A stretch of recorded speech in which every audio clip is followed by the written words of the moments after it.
네, 오늘의 정치권 이슈 짚어보는 시간입니다. 오늘의 정치온 오신환 전 국민의힘 의원, 송갑석 전 더불어민주당 의원과 함께 전국 상황 짚어보겠습니다. 어서 오십시오. 안녕하세요. 안녕하세요. 안녕하십니까? 예, 여야 모두 전당대회 앞두고 이제 여당 같은 경우에는 출마 선언하는 인사들이 지금 하나둘 나오고 있는데 야당은 지금 이재명 대표 외에는 아직은 없는 거죠. 네, 아직은 예. 여당이 조금 빨리 하고요. 예. 전당대회 날짜가 예. 저희가 조금 뒤고 아. 그런 건 있는데 그런다고 할지라도 네. 여당만큼 활발하게 많은 사람이 출마할 것 예, 같은 예. 분위기는 아닌 것 같습니다. 알겠습니다. 민주당 이야기 잠시 뒤에 하고요. 오늘 원희룡 전 장관이 오전에 출마 선언을 했는데 네네. 원희룡 전 장관이 출마할지 여부에 대해서 계속 함구하고 있었기 때문에 네. 대부분 이제 나경원 의원 출마 선언할 것 같다. 그래서 한동훈 전 비대위원장과 양강구도 가능성 이야기들이 나왔었거든요. 원희룡 전 장관이 갑자기 출마 선언을 한 것 같아요. 오늘 전격적으로 출마를 했지만 사실 그 여론조사상에는 지표가 원희룡 장관이 쪽 들어가 있긴 예, 계속 했지만 잡혀 있었죠. 여의도 내에서는 사실 출마를 안 하지 않을 것이냐, 안 할 것이냐, 안할 것이다. 이렇게 해석을 해왔는데 예. 오늘 전격적으로 출마 선언을 했습니다. 이제 그 의도가 무엇인지에 어떤 대해서 배경이 있을까요? 예, 많이들 이제 해석을 하고 있는데 네. 아무래도 예. 이 소위 어대한이라고 하는 한동훈 위원장의 당선을 저지해 보려고 하는 의도가 분명히 다분히 있다. 아, 그렇게 보세요? 예, 이게 예. 다자구도로 해서 저희 이제 결선 투표 제도가 민주당도 있지만 예. 있거든요. 그러니까 과반 이상의 득표를 못 하게 될 경우 나머지 2, 3등의 어떤 예. 세력들을 모아서 그럴 수 한번 뒤집어 보자. 뭐 이런 취지의 뭐 아이디어 차원에서 나온 것 같은데 네. 제가 봐서는 그것이 지금의 어떤 우리 당이 갖고 있는 위기감 네. 또 변화해야 된다는 수도권의 민심 뭐 이런 것들을 뛰어넘기는 예. 사실상 좀 역부족이 아닐까 저는 이렇게 봅니다. 예. 그럼 역부족이 아닐까라는 뜻은 뭘까요? 지금 이준석 의원이 뭐 2년 전에 국민의힘 전당대회에서 당대표가 됐고 국민의힘에서 여러 풍파를 겪지 않았습니까? 네네. 그래서 오늘 예상한 것 중에 먼저 이제 어대한이 아닐 것이다, 아닐 수 있다 이렇게 이야기한 것에 대해서는 어떤 생각이세요? 이준석 전 대표가 저희 국민의힘의 당 대표로 있을 때랑은 좀 상황이 다르죠. 그리고 지금 이미 총선이 끝난 상황이고 예.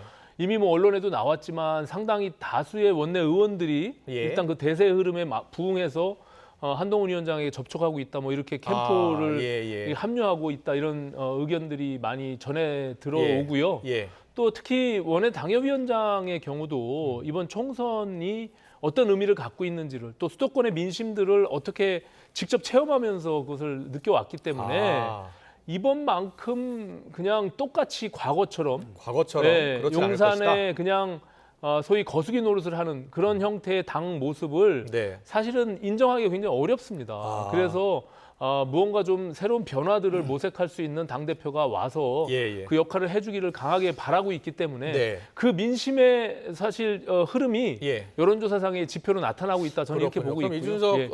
의원의 분석은 맞지 않다 이렇게 보시는 거예요? 네, 저는 뭐 예. 결과적으로는 네. 뭐 한동훈 위원장이 당대표가 될 것이다 이렇게 좀 판단하고 있는데 그렇군요. 예. 이준석 당대표 체제 때의 소위 친윤의 그 뭐 예. 부딪힘이 사실 본인도 감당하기 굉장히 어려웠던 것 친윤과 같아요. 갈등을 예. 워낙 많이 겪었잖아요. 예. 그래서 오늘 라디오 인터뷰에서 대통령실의 개입 가능성 이야기하면서 윤석열 대통령이 개입 안 할 수 없을 것이다라고 내다봤어요.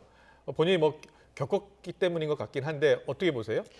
저는 뭐 특히 용산이 이번 전당대회에 개입해서는 안 된다 이렇게 생각을 하고요.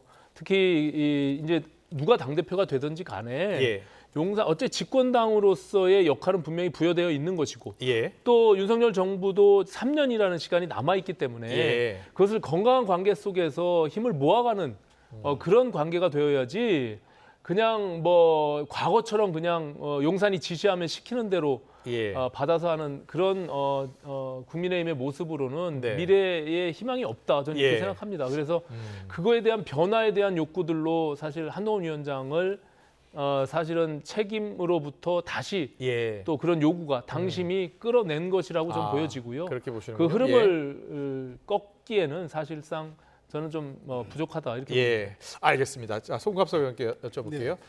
송학생 뭐 정치 오래 하셨으니까 어떻게 보세요? 먼저 지금 여당 상황이긴 합니다만 한동훈 전 비대위원장이 당대표가 될 것이라는 어대한 그런 분위기는 어떻게 읽고 계세요? 저는 그 가능성은 매우 높다고 생각합니다. 그렇게 보세요? 예. 분석해 주신 대로 예.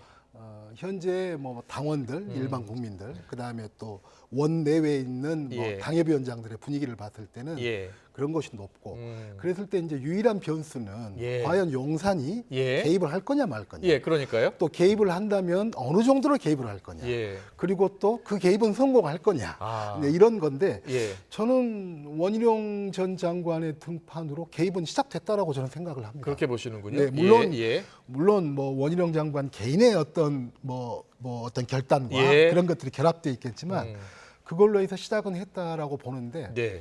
뭐 기존의 한동훈, 나경원 이 구도로 가지고는 안심을 못하고 그다음에 그 누구도 예. 믿을 수 없고 이렇게 저는 용산의 심정이었다고 보고요. 그렇군요. 뭐 바로 예. 원희룡 전 장관이 지금은 당과 정부가 한마음 한뜻으로 그렇게 얘기했습니다. 변화 개입을 예. 해야 된다라고 예. 일성이 그것 아니겠습니까? 네. 그래서 저는 용산의 개입은 시작됐다라고 생각합니다. 그렇군요. 그런데 예. 용산이 지난번만큼 강하게 개입하기도 쉽지 않을 거고 또 개입 안 될 그 영향력은 대단히 제한적이지 않을까 이렇게 두 가지 생각을 합니다. 말씀하셨습니다. 개입 하지 그렇게 개입할 수도 없을 것이고 영향력도 제한적일 것이다. 네, 네. 예, 가장 큰 이유는요? 지금 아까 우리 오신환 의원님이 설명을 해주신 대로 네. 총선 이후에 여야의 아. 그다음에 여당의 전체적인 상황이 네. 그렇지가 않고요. 그렇군요. 예. 그다음에 대통령의 영이 예전 같지 않죠. 예. 당연히. 예. 네. 그렇게 보시는군요. 네. 예. 나경원 의원은 어떤 결단을 할 것 같아요? 나경원은 저는 꼭 그냥 반드시 출마한다고 보고요. 그렇게 보시는군요. 네. 예. 예. 이렇게 제가 볼 때는 네. 뭐 옆에서 보는 거지만 예. 원희룡 전 장관이 친윤을 표방하고 나온다 할지라도 예. 대구 경북 쪽에 보수 쪽에 계신 분들은 그분들은 원희룡을 그쪽의 대표라고 보기보다는 나경원을 상대적으로 그렇게 보시는군요. 대표로 예. 보는 예. 이런 성향이 좀 있지 않을까라고 생각을 합니다. 그렇군요. 그래서 예. 어쨌든 이 두 분은 뭐 결선 투표가 있기 때문에 예. 이러저러한 변수로 예. 작용돼서 좀 가지 않을까. 그렇군요. 예. 뭐 윤상현 의원도 지금 출마를 고심하고 있기 때문에 이게 4강 구도가 또 될 수도 있고요. 그런데 지금 언론 분석은 3강 구도, 양강 구도 이렇게 보고 있으니까요. 오신환 의원께서는 어떻게 보세요? 나경원 의원이 지난번 김기현 대표 때 그때 되게 나가고 싶어 했잖아요. 네, 맞습니다. 예. 근데 그때 뭐 당내에서 연판장까지 돌면서 결국은 본인이 접었는데 이번엔 나올 것 같습니까? 저는 뭐 나오는 걸 기정사실화했는데 예. 오늘 전격적인 그 원희룡 전 장관의 출마로 인해서 굉장히 당황한 것 같아요. 그렇게 정말 보세요? 예측하지 못했다고 본인도 언론에다 언론에다 양강 얘기를 구도를 했고. 생각하고 있었을 네, 가능성이 네. 높다. 그래서 소위 뭐 겉으로는 예. 뭐 비윤이라는 표방 아래에 이렇게 선거를 치르려고 하면서도 내부적으로는 친윤의 어떤 그 지지를 받아서 예. 해보겠다 이렇게 생각을 했는데 예. 변수가 생긴 거죠. 그래서 원희룡 정 장관이 아무래도 더 친윤 쪽에 가깝게 지금 인식되고 있기 때문에 예. 이제 여러 가지 구도적 측면에서 많은 고심들을 할 거라고 봅니다. 네. 만약에 1차 투표에서 뭐 어쨌든 원희룡 전 장관이 만약에 2등으로 올라서게 되면 예. 그 정치적 또 데미지를 생각 안 할 수가 없기 때문에 그렇군요. 예, 이제 그런 여러 가지 부분들을 고민할 거라고 보는데 그래도 이미 그 고민의 지점을 많이 넘어왔기 때문에 저는 출마는 하긴 할 것 같다. 두 분 다 출마할 것으로 보네요. 예, 오늘 이렇게 생각- 이준석 의원도 출마할 가능성이 높다 이렇게 네, 보고요. 네. 그리고 당대표 경선 때 2년 전에 나경원 의원의 당원들의 지지가 훨씬 높더라 이런 이야기를 하더라고요. 그렇습니다. 뭐 예. 실질적으로 나경원 의원의 어떤 당내의 인지도나 지지가 상당히 있는 것은 사실이고요. 그렇군요. 예. 예, 그렇기 때문에 본인도 나름 뭐 어려운 상황이지만 자신감을 갖고 또 그 다음 스텝들도 생각하기 때문에 그렇군요. 출마를 결심했는데 예. 좀 스텝이 꼬이긴 했지만 예. 그럼에도 불구하고 저는 출마를 할 것이다라고 보고요. 다만 제가 어대한의 흐름을 막을 수는 없다라고 본 것은 네. 지금 여론조사상에 과반 예. 이상의 여론조사가 한동훈 위원장께 지금 방점이 찍혀 있고 예. 그 나머지 부분들을 나눠 먹는 형태가 될 것이기 때문에 예. 저는 원희룡 전 장관의 출마도 예. 결과적으로 그 한동훈 위원장이 당대표가 되는 흐름에는 사실 거스르기는 좀 어려울 것이다 이렇게 보여집니다. 그렇군요. 자, 그렇다면 23일 출마 선언을 할 예정인 한동훈 전 위원장은 출마의 메시지를 어떤 내용을 할 것 같습니까? 일단은 뭐 여러 언론이 궁금해하는 점들, 특히 이제 총선 참패에 대한 책임, 그렇죠. 이 부분을 많이 지적을 하잖아요. 예, 예. 그래서 다시 이제 2달 만에 다시 그 자리로 당대표로 나가는 거에 대한 예. 본인이 나름대로 그 의견을 피력할 것이라고 보고요. 그러니까 예. 당권 도전 배경에 대한 부분들이 분명히 담길 거라고 보고요. 예. 특히 그 여러 가지 주요 현안들과 관련해서는 그렇죠. 예. 일부 구체적이진 않지만 예. 선언문에 담길 것으로 보고 그 이후에 이제 기자들의 일문일답 과정 속에서 아마 답변이 있지 않을까 저는 이렇게 예상하고 있습니다. 그렇군요. 예. 그렇다면 기자들이 반드시 물을 내용 중에는 최상병 특검법 어떻게 생각하느냐가 들어갈 것 같거든요. 그렇죠. 예. 예. 그거는 뭐 피하기가 어렵다고 보여지고요. 예. 또 김건희 여사 문제, 예. 뭐 그것이 가장 큰 이제 언론에서의 관심이라고 보여지고요. 예. 특히 뭐 이제 아까 말씀드린 책임에 대한 부분들, 또 여러 후보자들이 개별적으로 공개적으로 질문한 것들이 있습니다. 특히 당권 대권 분리와 그 관련해서 얘기도 했었죠. 예. 그것을 이제 내년 만약에 당권에 대권에 도전하게 되면 예. 내년 9월에 이제 사퇴하게 되거든요. 예. 그렇기 때문에 이제 그 부분에 대해서 당대표 출마하는 후보자의 입장에서는 명확하게 해야 되기 때문에 그 질문을 빼놓지 않을 것이다 저는 이렇게 생각합니다. 그렇군요. 어느 정도의 입장을 밝힐 것 같습니까? 최상병 특검법에 대해서는 찬반을 물을 것 같거든요, 기자들이. 네, 그런데 이거를 뭐 딱 갑으로 하기는 결정을 어려울 답하기는 것이다. 굉장히 예. 어려울 것입니다. 아무래도 근데 다만 이제 메시지 자체가 예. 국민들을 향하는 메시지가 주로 될 것이고요. 예. 또 본인이 얘기하는 그 공공선, 정치가 회복해야 되는 공공선의 정치, 그리고 책임 정치 이런 부분들에 대한 방점으로 예. 아마 얘기가 될 것이기 때문에 그 방향성에 대해서는 지난 비대위원장, 특히 용산이 임명한 것처럼 예. 보여지는 예. 비대위원장의 수준보다는 한 단계 좀 뛰어넘을 것이다 이렇게 보여집니다. 예. 예. 송광석 의원님, 지금 장동혁 의원은 한 전 위원장 당대표 되면 최상병 특검법 받을 것으로 보느냐는 이제 질문이 있었는데 한 전 위원장이 전대 출마한다면 출마 선언문에 어느 정도 충분히 내용이 담길 것으로 본다라고 했거든요. 어느 정도 담길 것으로 보고 계시고 어떤 내용이 담겨야 한다고 보세요? 아마 같은 프로그램이었던 것 같은데요. 그렇습니까? 예. 그 장동혁 의원이 예. 한동훈 위원장이 용산과 기싸움하지 않겠다라고 이야기했는데 그게 무슨 의미냐라고 물으니까 예. 그 불필요한 국민의 눈높이와 민심에 동떨어진 기싸움을 하지 않겠다라고 설명을 했습니다. 그랬군요. 이 말은 그럼 국민 눈높이와 민심에 부합하는 것은 그걸 관철시키기 위해서 기싸움도 할 수 있다. 반대로 그렇게 이야기하면 읽으시는군요. 예. 이런 거거든요. 예, 그럴 수 있죠. 또 마찬가지로 당정 관계를 이야기하면서도 당연히 협력 관계로 가야 된다. 예. 그런데 그것의 전제는 양방향 소통이다. 이렇게 이야기를 했거든요. 예. 그래서 저는 예. 굉장히 전향적으로 전향적으로 내용이 담겨야 이 새롭게 예. 출사표를 던지는 그 의미가 그렇군요. 살려질 거다라고 생각합니다. 알겠습니다. 자, 출마 선언 23일이니까요. 그때 어떤 입장을 밝힐지 지켜보겠습니다. 계속해서 민주당 상황으로 넘어가겠습니다. 당원 개정으로 이재명 1인 체제를 만든 것 완성한 것 아니냐 이런 지적 비판도 나오고 있는데요. 이재명 대표를 민주당의 아버지라고 칭하는 발언도 나왔는데 여야 목소리 듣고서 대담 이어가겠습니다. 아버지면 되고 어머니면 안 되나 이런 생각이 들어. 굳이 이렇게 표현 안 해도 다 알고 있다. 그냥 민주당의 지도자는 이재명이다 그냥 이렇게 표현하면 되지 누가 아빠 엄마를 거론합니까? 명심이 민심이라며 이재명 대표에게 충성 경쟁하는 모습은 그나마 귀여워 보입니다. DJ도 아버지라고 불릴 정도로 사당화하지는 않았습니다. 네, 이 강민구 신임 최고위원 이재명 대표가 이제 지명직으로 최고위원을 임명을 했고 거기에 대해서 이제 감사의 표시를 하면서 이제 민주당의 아버지라는 표현을 한 거예요. 민주당 이제 의원도 지내셨으니까 어떻게 들으셨어요? 보통 이제 아버지라고 한 표현이 뭐 아까 우리 장경태 의원은 아버지 어머니 약간 물타기식으로 그렇게 말씀하시는 것 같은데 아버지라고 하는 표현이 요즘 시대에 맞지도 않지만 요즘 누가 뭐 회사에서 회사 총수를 보고 아버지라고 하는 사람 있습니까? 대학에서 총장을 보고 아버지라고 하는 사람 네. 없잖아요. 그럼에도 불구하고 굳이 아버지라고 이야기한다면 꼭 무슨 건국의 아버지 이런 것처럼 민주당이 시작됐을 때 50 몇 년도에 그분들을 이야기할 때는 또 이해할 수가 있죠. 근데 현재 당대표를 향해서 아버지라고 하는 것은 대단히 부적절하고요.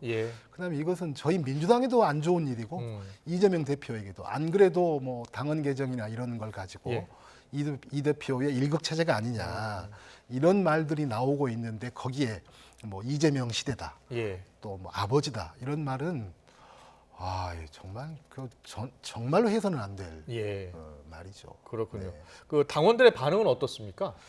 당원 게시판 같은 데는 어떤 글들이 올라오나요? 이제 좀 이제 그런 게 이제 저희 당의 문제인데요. 자, 아버지라고 표현했을 때 국민들은 어떤 반응일까? 또 국민들 중에서도 우리가 그 계산적으로 이야기를 하자면 저쪽 편 놔두고 우리 편 놔두고 중도에 있는 분들은 내 말에 어떤 반응일까? 적어도 민주당의 최고위원이 됐으면 그런 반응을 저는 살펴야 된다고 생각합니다. 근데 이 아버지라고 하는 말은 전형적으로 당원들을 향해서 당원들 중에서도 소위 말하는 강성 당원들을 향해서 하는 그분들의 환호만 이끌어낼 수 있는 정도의 발언밖에 안 된다라고 생각을 합니다. 알겠습니다. 여당에서는 강도 높게 비판을 오늘 오전 회의 때 하던데요. 네. 저는 사실 제 귀를 의심하지 않을 수 없었는데 그리고 지금 이재명 민주당의 당내 분위기를 저렇게 상징적으로 보여준 것이 아니냐. 뭐 그것이 이재명 사당화가 뭐 하루 이틀의 문제는 아니고 계속 지속돼 왔는데 저는 그 이후에 그 발언에 대한 그 최고위원들의 반응, 장경태 무슨 정청래 또 본인이 또 해명하는 과정 이런 것들이 전혀 국민들의 눈높이에 맞지 않는 정말 나쁘끄러운 저런 모습들로 대응하는 것들이 야 이건 진짜 심각하다. 저 민주당의 모습이. 그래서 자칫 잘못하면 과거에 지금 송 의원님 말씀하신 것처럼 민주당의 역사가 있잖아요. DJ 그다음 노무현 정신을 이어받은.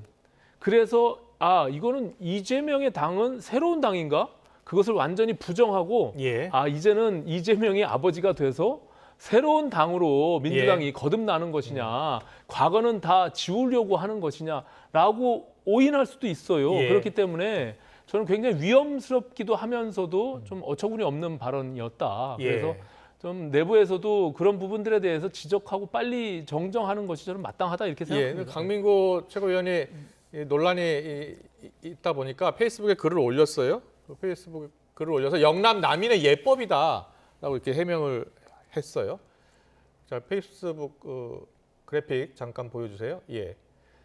이렇게 표현했습니다. 핸델이 음악의 어머니라고 한 것을 왜 남자를 어머니라고 하느냐고 반문하는 격이다. 그리고 고개를 90도 각도로 인사한 것은 영남 남인의 예법이다라고 이렇게 해명을 했습니다. 영남 유림이 들으면 참 어처구니 없어할 말씀인 것 같은데 영남 남인 그러면 어쨌든 퇴계 이왕으로부터 내려온 영남 유림의 역사죠. 퇴계 이왕이 어떤 분입니까? 동방의 주자라고 불렸죠. 그분이 존경받았던 이유는 물론 학문과 사상이 크고 높고 그다음에 많은 후학들을 길러냈고 이런 것도 있었지만 조정으로부터 뭐 140여 차례나 벼슬을 받아달라고 하는 요청이 있었을 때 대부분 거절했고 또 벼슬에 나가서도 며칠 있지도 않고 다시 물러났고 그러면서도 소신에 찬 그 왕권 사회 아니었습니까? 왕을 향해서 조정을 향해서 소신에 찬 발언을 계속 했기 때문에 우리는 그분을 존경하는 거거든요. 그런데 여기서 이런 상황에서 아버지 발언을 하고 영남 남인의 본인이 후예로서 거기에 맞게 예법으로 한 거다라고 하는 이야기는 지금 정반대의 이야기라고. 알겠습니다. 저게 사실 발언했을 때 당시의 장면을 영상으로 보면 정말 확연히 그 드러나고 있거든요. 그러니까 지명직 최고위원으로 해줘서 너무 감사하다라고 하는 90도의 절과 그거를 이재명 대표가 악수하는 모습들을 보면 저게 민주당의 현 주소이구나라는 것을 뼈저리게 느낄 수가 있습니다. 그렇군요. 그 민주당 이야기 나왔으니까요. 이재명 당대표가 이제 연임을 위해서 연임 도전을 위해서 대표직을 곧 사퇴할 것이다라는 이야기가 나오는데 언제쯤 할 것 같습니까? 뭐 말로는 뭐 내일이다 뭐 이런 예, 말도 예, 있었는데 어쨌든 뭐 청명이든 한식이든 뭐 시기는 크게 중요치 않고 네. 뭐 제가 생각할 때는 아무리 늦어도 다음 주 정도에는 예. 사퇴를 하지 않을까. 민주당 네. 그 전당대회 역사에서 네. 그 당 대표가 한 명 나와서 찬반 투표하는 경우가 있었나요?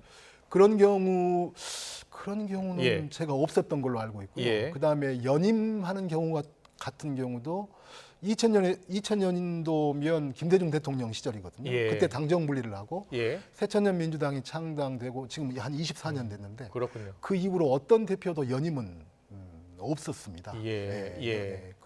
그다음에 정식으로 전당대회에서 찬반 투표를 뭐 비대위가 꾸려지고 이런 건 빼놓고 예. 전당대회에서 찬반 투표가 이루어진 것은 없는 걸로 알고 있는데 네. 현재 이제 저희 당의 고민은 사실 이재명 대표도 고민일 겁니다. 예. 이게 전당대회라고 하는 것은 그 당의 최고의 행사인데 그걸로 흥행을 일으켜서 예. 당의 지지도도 올리고 그런데 현재로 봐서는 이재명 대표와 경쟁을 할 만한 사람이 아직까지는 예. 물론 시간 여유는 좀 있지만 네. 아직까지는 나타나지 않고 있는데 아. 시간이 지난다고 해서 예. 뾰족하게 어떤 대항마가 나올 수 있을까 아. 이렇게 좀 예측을 합니다. 알겠습니다. 네. 민주당 같은 경우에는 이제 이재명 대표 단독 출마를 할 경우에는 찬반 투표를 할 것으로 보이고 그리고 최고위원 경선은 계속 할 것 같아요.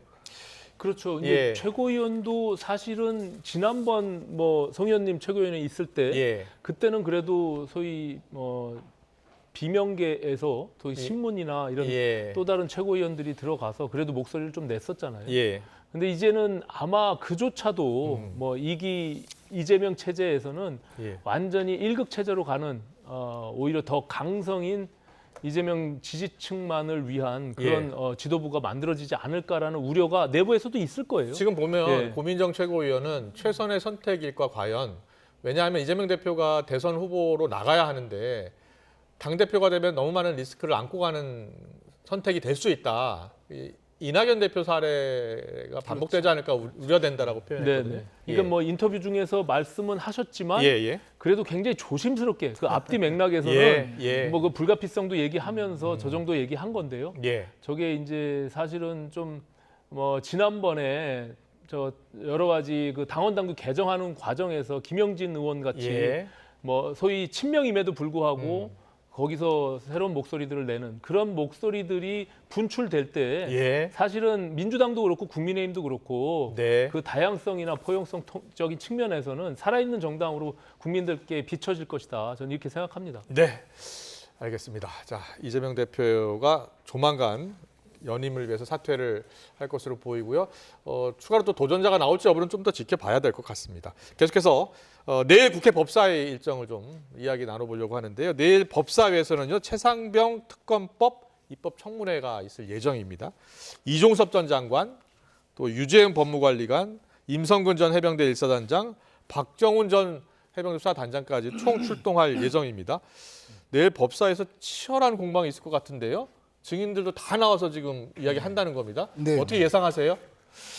아니 그래서 사실 오신환 의원님하고 한 달 좀 넘었나요? 네. 그때 최상병 특검법 이거 호미로 막을 일을 가래로 막게 된다. 그런데 이제 결국 22대 국회로 넘어오면서 지금 이렇게 돼 있거든요. 그렇군요. 최상병 특검법이 이미 발의된 상황이고. 네. 그래서 지금은 법사위에 여당이 법사위에 참여를 하지 않고 있지만 이렇게 해서 입법 청문회가 열리고 증인들이 나오면 실제로 그런 효과를 보고 있거든요. 그렇군요. 그리고 지금 핵심적으로 결국 전화를 누가 했느냐? 대통령이 했다.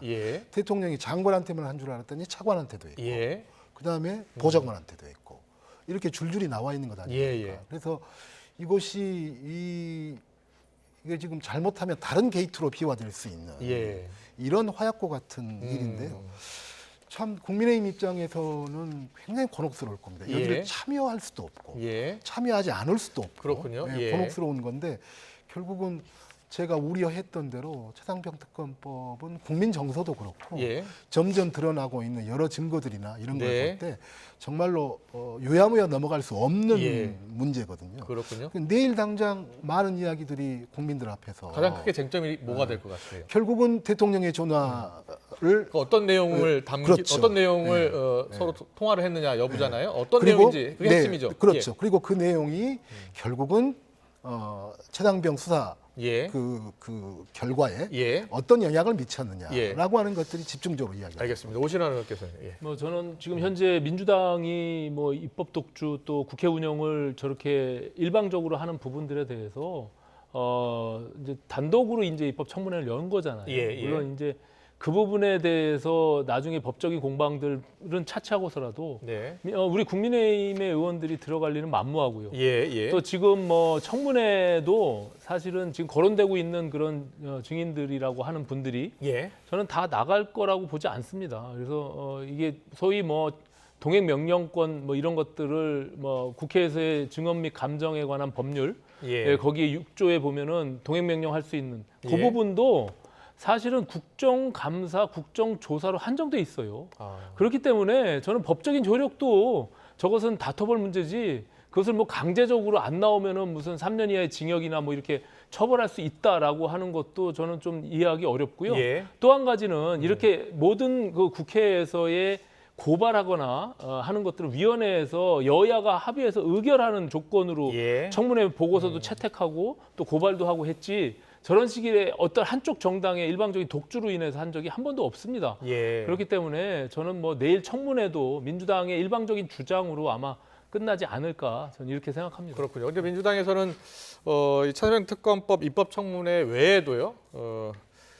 김건희 여사 명품백 수수 의혹과 관련해서도 청문회 국정조사도 할 것이고 또 네. 증인으로 채택할 것이다. 네, 네. 이런 이야기 계속 나오던데요. 네. 결국 이제 그러면서 전국이 계속 이제 교착 상태로 갈 것 같은데요. 예. 저는 어떻게든지 간에 여야 간에 좀 풀어야 된다라고 생각을 합니다. 네, 네. 물론 그 뭐 1년씩 돌아가면서 하자라고 하는 제안도 있었고 예. 거기에 대한 또 저희 당의 뭐 그걸 뭐 역제안이라고 해야 될지 어찌해야 될지는 모르겠지만 있었고 예. 그러는데 결국은 그런 제안이 국민의힘의 그런 제안이 힘을 받으려면 예. 결국 대통령의 14건에 대한 어떤 그 거부권 행사 예. 예. 그리고 그 14건 전부가 아니다 할지라도 그중에 네. 최소한 예. 최상병 특검법을 포함한 몇 개에 한해서는 우리가 전향적으로 이렇게 한번 해보자 예. 라고 하는 것들이 같이 갔을 때 뭔가 전국이 풀어질 수 있는 고리가 네. 나올 수 있다고 보거든요. 그렇군요. 예. 그래서 지금은 좀 그런 지혜를 좀 발휘해야 될 때가 아닌가. 알겠습니다. 오시는 어떤 일단은 생각을 뭐 갖고 계세요? 어떻게 해야 될 그동안에 것 같아요? 그동안에 국회 관행을 완전히 무시하고 지금 일방 독주를 하고 있는데요. 그것이 이제 총선 민의를 반영하는 것이다라고 얘기를 하고 있으면서 예. 당에서는 이재명 사당화 그리고 국회에서는 민주당 일방 독주 이것들이 지금 횡행하고 있는데 예. 저는 뭐 그것을 어떻게 대응하기가 사실 굉장히 어려운 처지에 놓여 있는 것이 국민의힘입니다. 예. 예. 일단은 뭐 숫자적으로 도저히 안 되니까 그럴 바에는 물론 이제 빨리 국회가 원구성을 통해서 네, 정상화되는 것이 국민들의 바람일 테니까 그냥 뭐 18개 상임위 다 주고 예. 저는 국민의힘이 국회로 들어가서 그 안에서 이제 새로운 정치를 시작해야 되지 않을까 저는 이렇게 생각합니다. 당내에서는 7개 상임위라도 받아서 들어가자 뭐 이런 의견도 있다던데요. 근데 그거는 이제 또 한편에서는 굉장히 굴욕적이고 그것은 이제 새로운 관행들을 만들어가는 그러면은 이제 다수를 점한 정당이 모든 상임위를 다 독식해도 되는 예. 그런 것들을 인정하는 꼴이 되기 때문에 그렇군요. 사실상 굉장히 국민의힘의 입장에서도 지금 난처한 상황에 놓여 있다 이렇게 말씀드리겠습니다. 알겠습니다. 여기까지 듣겠습니다. 지금까지 오신환 전 국민의힘 의원, 송갑석 전 민주당 의원과 함께 짚어봤습니다. 잘 들었습니다. 고맙습니다. 고맙습니다. 고맙습니다.